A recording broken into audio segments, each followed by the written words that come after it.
はい、実践編第2回。今回は本一鎮一と、ちゃんた、純ちゃんのところをやっていきましょう。で、まず今回こんな手になってます。赤いのが2個光ってるんですけれども、結構ソーズが多めの手配ですね。で、今回の時に考えておきたいのが、ソーズ結構いっぱいあるんですが、それ以外の形がリーチに行くにしても結構難しい形かな。本一のいいところとしては泣いても役があるので、リーチが難しいっていうような形になってくると、本一で泣いてっちゃった方が形になるかなっていうのが、一回見た感じの所感ですね。なので、赤いウーピンは使いたいので、まず、本一にも赤いウーピンにも関係ない5万から切っちゃいましょうか。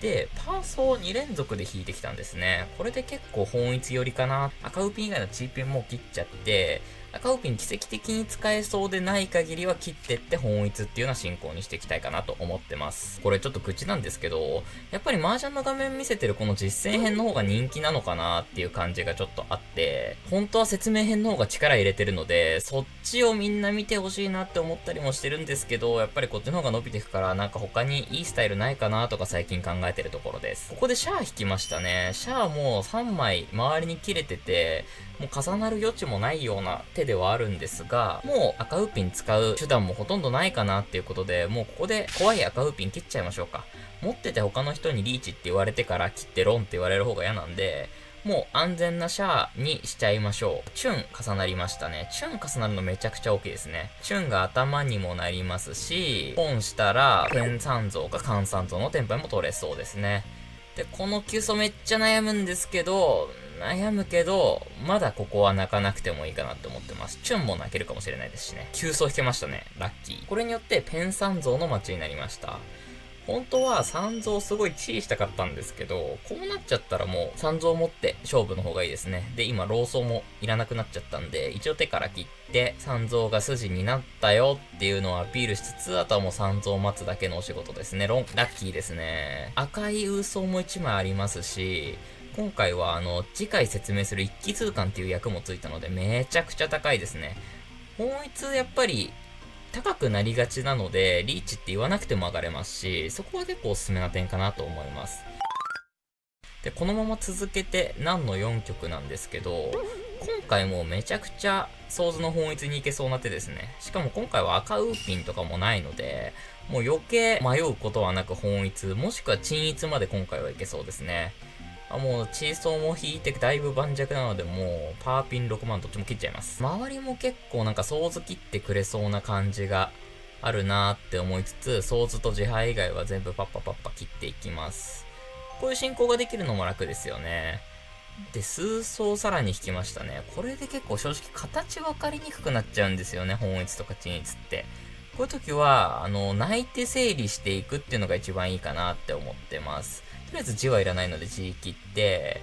現状一番欲しいのは3層ですね。1、2の部分が3しか使えないので、3層あったらチーしていきましょう。地味にチュン。重なってたけど1枚切っちゃってたの痛いですね。自分が南だから南残してたんですが、3蔵はありがたくこれは1、2でチーしましょう。端っこの方から泣いた方がいいです。なんでかっていうと、真ん中の方だと、なんか複合形になって色々何が上がれるかとか、を吟味する時間ができるので、できれば端っこの方から処理していきましょう。これ、4のソーズの2枚が頭になっていて、4、5、6の階段、6、7、8の階段になっていて、8と9だけ残っているので、チーソーの街になっているのが今回の手ですね。チーソーすぐ出たので、これまためちゃくちゃ高い手が上がれましたよっていうところでございます。今回は、高い手が2回も上がれたので、ラッキー1っていうところで終焉となりました。やっぱり本一鎮一のいいところっていうのは泣けますし、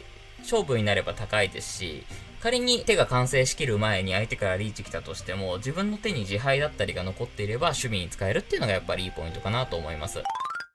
続きまして、ちょっと番外編チックではあるんですが、チャンタの方の勉強をしていければなと思ってます。で、このチャンタの方、あんまり正直使う機会ないんですけど、例えばどんな手ってなった時にこんな手でございます。一応白がもうあんこであるので、白っていうような役がついてるんですけど、それ以外の形がもう端っこの範囲ばっかりですよね。で、バラバラで、あんまり戦いにくいかなっていう風に思うので、もう、白ちゃんたっていうような手を作るか、もしくは降りちゃうか。どっちかにしようかなっていうところでも、まず真ん中の数層から切ってます。ペイは、まあ、重ならない限りはいらないんですけど、ちょっとそれ以外のところの、リャンピンとパーピンの伸びの方が大事かなって今回思ったので、今回ペイ切りました。でも今回はこの手真ん中のやついらないんで、もうロソ切っちゃいます。ペイが重なって案の定めちゃくちゃ痛いんですけど、一応今回持っておきましょう。もうこれは安全牌として持ってます。本当は重ねたかったんですけどね。